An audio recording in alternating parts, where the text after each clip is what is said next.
I would even let him come in and introduce him. That someone should come in for me. On behalf of the General Assembly, I have the honor to welcome to the United Nations His Excellency Hassan Rouhani, President of the Islamic Republic of Iran, and to invite him to address the Assembly.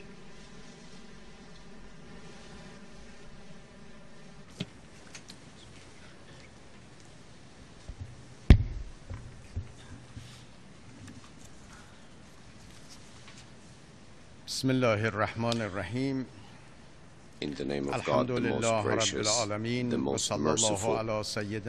Thanks be to God, the Lord of the two worlds, and may the prayers and peace Prophet Muhammad and his family and companions. Mr. President, Excellencies, ladies and gentlemen, at the outset, I would like to extend my sincerest congratulations on your well-deserved election as the President of the 69th session of the General Assembly. I also express my appreciation to His Excellency Mr. Ban Ki-moon for all his efforts.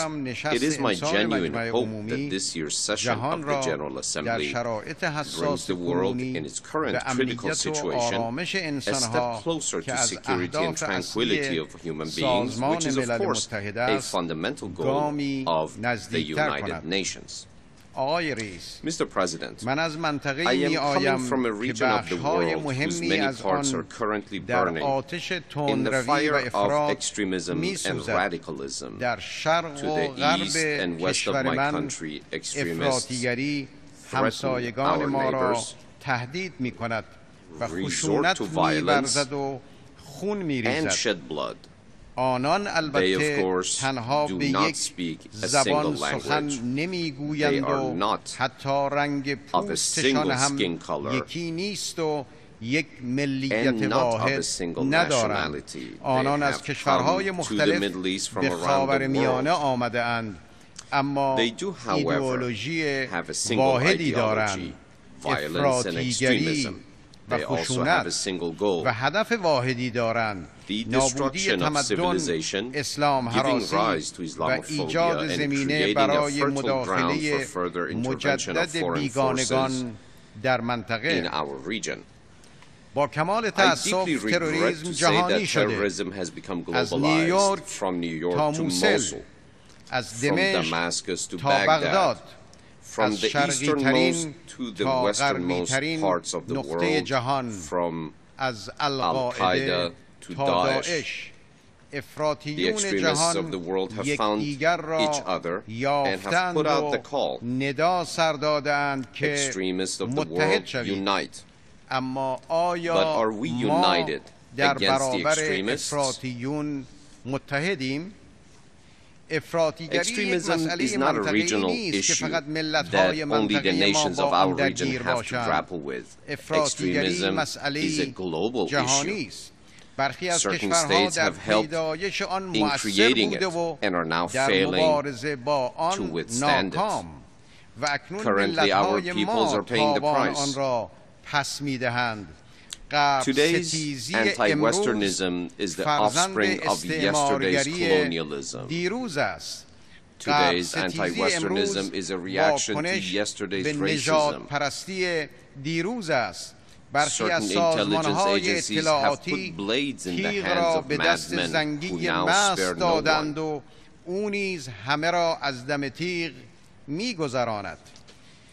All those who have played a role in founding and supporting these terror groups must acknowledge their errors, which have led to extremism.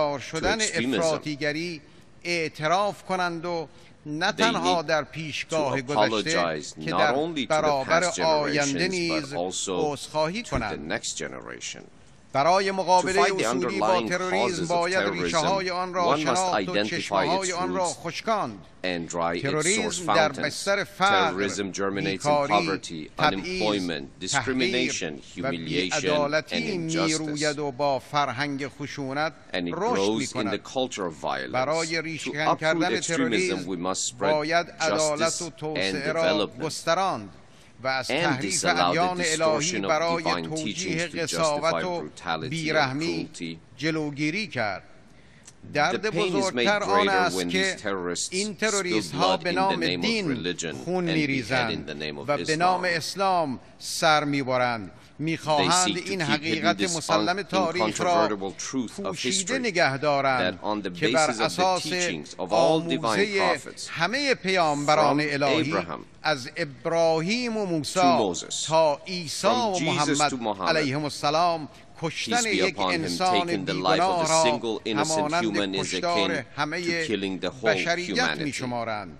من در شگفتم این گروه های آدمکش خود را گروه اسلامی مینامند و شگفت‌آورتر آنکه رسانه های غربی نیز در همراهی با آنان این نام مجعول را که تنفر همه مسلمانان را برمی انگیزد تکرار می کنند، غافل از آن که مسلمانانی که هر روز خدای خویش را به صفت رحمانیت یاد می کنند و از پیامبر خویش درس عطوفت و محبت آموختند، این افتراها را بخشی از پروژه اسلام هراسی می شمارند. اشتباهات راهبردی غرب در مسائل منطقه خاورمیانه و آسیای مرکزی و قفقاز این نقطه از جهان را به بهشت تروریست ها و افراطیون بدل کرده است. تجاوز نظامی به افغانستان و عراق و مداخلات نادرست در تحولات سوریه نمونه های روشنی از این راهبرد غلط در منطقه خاورمیانه است. اتخاذ رویکردهای غیر مسالمت آمیز و تجاوز و اشغال نظامی از آنجا که معیشت و حیات مردم عادی را هدف قرار می‌دهد، پیامدهای روانی و رفتاری متعددی را در پی دارد که امروز بروز آن را به صورت خشونت و آدمکشی در منطقه خاورمیانه و آفریقا مشاهده می‌کنیم که حتی برخی شهروندان سایر نقاط جهان را هم با خود همراه کرده است. خشونت همچون یک بیماری مصری در حال سرایت به سایر نقاط جهان است. ما همواره معتقد بودیم که دموکراسی با کوله پشتی نمی آید. دموکراسی محصول رشد و توسعه است، نه جنگ و تجاوز. دموکراسی یک کالای صادراتی نیست که از غرب به شرق تجارت شود. در یک جامعه توسعه نیافته دموکراسی وارداتی به دولت ضعیف منتهی می شود و دولت ضعیف هم به شدت آسیب پذیر. وقتی پای ژنرال ها به منطقه باز شد، انتظار نداشته باشید دیپلمات ها به استقبال آنان بروند. وقتی جنگ شروع شد، دیپلماسی به پایان میرسد. وقتی تحریم آغاز شد، نفرت عمیق از تحریم کنندگان هم شروع می شود. وقتی فضای خاورمیانه امنیتی شد، پاسخ آن هم امنیتی می شود. منافع کشورهای غربی در این منطقه در گرو به رسمیت شناختن باورها و خواست مردم منطقه در قالب نظامهای مردم سالار است. تجربه پیدایش القاعده، طالبان و گروه‌های افراطی اخیر نشان داد که نمی شود از گروه‌های افراطی برای مقابله با کشورهای مخالف استفاده کرد و پس از آن از عوارض پیدایش این افراط در امان ماند. به یاد داشته باشید که ایران روزی همه را به گفتگو دعوت کرد که هنوز جنایت 11 سپتامبر رخ نداده و روزی به جهان عاری از خشونت و افراطیگری خواند که هنوز خشونت‌های اخیر ظهور نکرده بود. شاید سال گذشته تعداد اندکی آتش شعله‌ور شده کنونی را پیش‌بینی می‌کردند، اما امروز خشونت و افراطیگری بدون مهار خود را به صورت یک تهدید قطعی جهانی نمایان ساخته است. به طور مسلم اگر چرایی بروز پدیده کنونی را به درستی تحلیل نکنیم، نخواهیم توانست راه حل درست برون رفت از آن را پیدا کنیم. امروز هم دوباره نسبت به خطر گسترش افراطیگری و همچون خطر درک نادرست و برخورد غلط با این پدیده را هشدار می‌دهم. خاورمیانه تشنه توسعه است و خسته از جنگ. این حق طبیعی مردمان سرزمین‌های حاصلخیز خاورمیانه است که از زندگی توأم با صلح و رفاه برخوردار باشند. در گذشته استعمار این حق را از آنان سلب کرد و اکنون سایه جنگ و خشونت امنیت آنان را تهدید می کند. در منطقه ما سیاستمداران و نخبگان معتدلی وجود دارند که مورد اعتماد ملت‌های خویشند. آنان نه غرب ستیزند و نه غرب گرا. به نقش استعمار در عقب افتادگی ملت‌های منطقه آگاهند، اما از نقش ملت‌های خویش در راه توسعه یافتگی نیز غفلت نمی‌ورزند. غرب را از خطاهایش مبرا نمی‌دانند، اما به غفلت‌های خویش نیز توجه دارند. این نخبگان می توانند با جلب اعتماد مردم قوی‌ترین ائتلاف‌های ملی و بین المللی علیه خشونت را تشکیل دهند. صدای این نخبگان صدای واقعی مردم اعتدالگرا در جهان اسلام است. صدای آشنای یک افغان خسته از جنگ، عراقی قربانی افراطیگری، سوری هراسان از تروریسم و لبنانی نگران از خشونت و فرقه‌گرایی. سخن ما این است که این اشتباه راهبردی است که اگر برخی کشورها با ادعای رهبری ائتلاف در پی ادامه برتری جویی در منطقه ما باشند، بدیهی است کشورهای منطقه که درد را بهتر می‌شناسند بهتر هم می‌توانند با همفکری و ائتلاف مسئولیت مبارزه را پذیرفته و رهبری آن را بر دوش گیرند. و اگر دیگر کشورها می‌خواهند علیه تروریسم گامی بردارند باید به حمایت آنان برخیزند. من اعلام می‌کنم اگر امروز همه توان خود را علیه افراط و خشونت به کار نگیریم و کار را به کاردان نسپریم، فردا جهان برای هیچ کس جای امنی نخواهد بود. خانم‌ها، آقایان، سال گذشته با ارائه طرح مبارزه با خشونت و افراطیگری که با استقبال گسترده روبرو شد کوشش کردم تا نقش کشور خود را در تحقق صلح و امنیت منطقه‌ای و بین المللی ایفا نمایم. در منطقه پرآشوب و پرتلاطم خاورمیانه ایران یکی از باثبات‌ترین و امن‌ترین کشورهای این منطقه است. همه کشورهای منطقه باید در نظر داشته باشند که همه ما در یک کشتی نشسته‌ایم.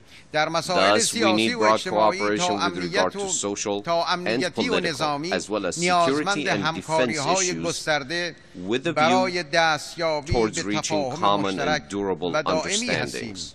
اگر در منطقه خاورمیانه هماهنگی و همکاری بیشتر و گسترده تری می داشتیم، هزاران انسان بیگناه فلسطینی در غزه قربانی تجاوز رژیم صهیونیستی نمی شدند. ما در تمامی عرصه ها مبنای حل مشکلات را تعامل و اعتماد سازی پایدار میان قدرت های منطقه می دانیم و از هر گونه همکاری میان کشورهای مسلمان برای مبارزه با افراطیگری، تهدید و تجاوز حمایت می کنیم و آماده ایم نقش دائمی سازنده و مؤثر خود را ایفا کنیم.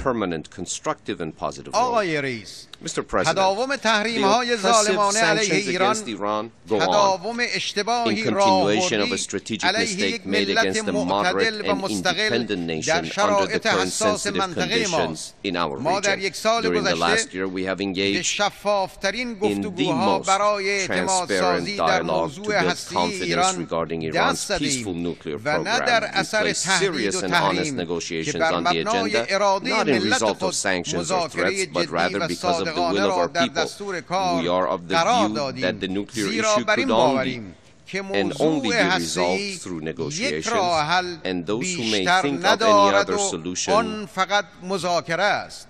و اگر برخی در تخیل خویش به راه‌های دیگری می‌اندیشند سخت در اشتباهند. Any delay in arriving at a final agreement not only raises the costs, not only at our expense, but also at the expense of the economy and trade of other parties, as well as the development and security prospects of our region. No one should doubt that compromise and agreement on this issue is in the best interest of everyone, especially that of the nations of the region. The nuclear negotiations between Iran and the 5+1 have continued during the past year and the past few months with seriousness and optimism on both sides. According to all international observers, the Islamic Republic of Iran has carried out its commitments in good faith. Although some of the observations and actions of our counterparts have created certain doubts regarding their determination and realism, we hope that the current negotiations will lead to a final accord in the short amount of time that we have left. We are committed to continue our peaceful nuclear program, including enrichment, and to enjoy our full nuclear rights on Iranian soil within the framework of international law. We are determined to continue negotiations with our interlocutors in earnest and good faith, based on mutual respect and confidence, removal of concerns for both sides, as well as equal footing and recognized international norms and principles. I do believe mutual adherence to the strict implementation of commitments and obligations and avoidance of excessive demands in the negotiations by our counterparts in is the prerequisite for the success of the negotiations. A final accord regarding Iran's peaceful nuclear program can serve as the beginning of multilateral collaboration aimed at promoting security, peace, and development in our region and beyond. The people of Iran, who have been subjected to pressures, especially in the past 3 years as a result of continued sanctions, cannot place trust in any security cooperation between their governments with those who have imposed sanctions and created obstacles in the way of satisfying even their primary needs, such as food and medicine. These sanctions will create additional impediments in the way to the future long-term cooperation. The people of Iran are devoted to certain principles and values at the apex of which are independence, development, and national pride. If this obvious national fact is not understood by our negotiating partners and they commit grievous miscalculations in the process, a historic and exceptional opportunity will be lost. As you know, during the ongoing nuclear negotiations in this year, the Iranian government took some initiative and created favorable conditions which resulted in a new phase in the Geneva Joint Plan of Action. We are determined to continue our confidence-building approach and our transparency in this process.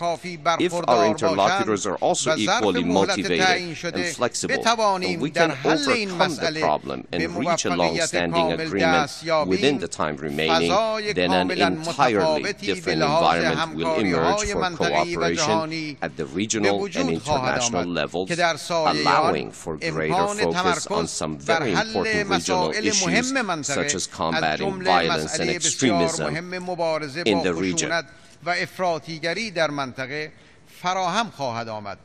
Arriving at a final comprehensive nuclear agreement with Iran will be a historic opportunity for the West to show that it does not oppose the advancement and development of others and does not discriminate when it comes to adhering to international rules and regulations.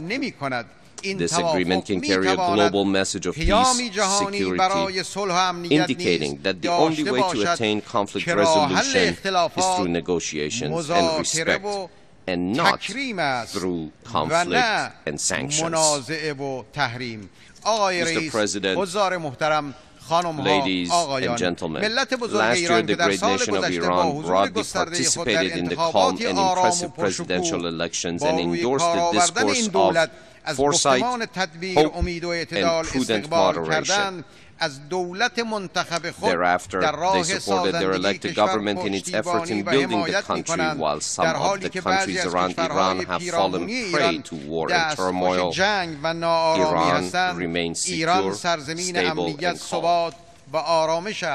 سیاست اصولی My کشور من government's principal تلاش policy برای is to تعامل work towards سازنده constructive با همسایگان interactions بر اساس with our احترام neighbors on the متقابل basis of و با mutual تاکید respect and بر with منافع emphasis on مشترک common است. interests. طرح The notion مسئله that Iran سلطه ایران seeks بر to کشورهای control other مسلمان Muslim countries in the منطقه region is a myth افسانه‌ای fanned بیش نیست که در in the قالب recent پروژه years ایران in the هراسی context of در an سالهای Iranophobic اخیر بر آن project. دمیده شده است. آنها Those who که make در این these claims need شیپور imaginary می‌دمند enemies to sustain نیاز به tensions جعل and sow division دشمنی and موهوم conflict. دارند Thus, تا in this way, تنش‌ها را pushing تداوم for the دهند و با redeployment تشدید of national تضاد و resources تفرقه منابع away توسعه from ملت‌ها را development. به انحراف کشند. We رویکرد work towards اصولی putting ما an end to the پایان بخشیدن به delusional توهم ایران Iranophobia, هراسی setting و the زمینه stage سازی for برای building مشارکت strategic راهبردی با partnerships with همسایگان our است. neighbors. در پایان همانطور که در سال گذشته conclusion, last year نسبت به I warned توسعه against the خشونت و expansion of افراطیگری violence and هشدار دادم، extremism. امسال نیز This year تاکید too I می‌کنم warned that که if the اگر right رویکرد approach is not درست برای undertaken مواجهه با in این dealing with the مسئله issue at hand, اتخاذ نشود به we get سمت closer to a منطقه‌ای turbulent ناآرام and و tumultuous پرتلاطم region با بازتاب‌های with repercussions for the جهانی whole world. خواهیم رفت. راه The حل right درست solution to this برخورد با quandary این comes from مسئله within the مهم region and نه از regionally بیرون provided solution بلکه with با international محوریت و support and ابتکارات not درونی from و outside البته of the همکاری‌های بین المللی قابل تصور است. خدای بزرگ God the در Almighty قرآن has کریم به promised مؤمنانی که in کار the Holy شایسته را Quran در to برنامه those who have عمل خود believed and قرار done righteous می‌دهند deeds مژده that He داده will که بر surely grant زمین them ماندگاری succession to خواهند authority داشت و upon the بیم و earth and هراسشان that their fears به will امن و turn امان into peace and بدل خواهد security. شد ولیبدلنهم من بعد خوفهم امنا. امیدوارم It is my نسل sincerest ما hope that با our تلاشی generation endeavors شایسته to leave a زمینی more secure and ایمن‌تر developed و earth آبادتر as its برای legacy نسل for the فردا next به یادگار generation. بگذارد. توفیق I wish you همه all شما را a great deal of success آرزومندم. and many blessings. متشکرم. Thank you.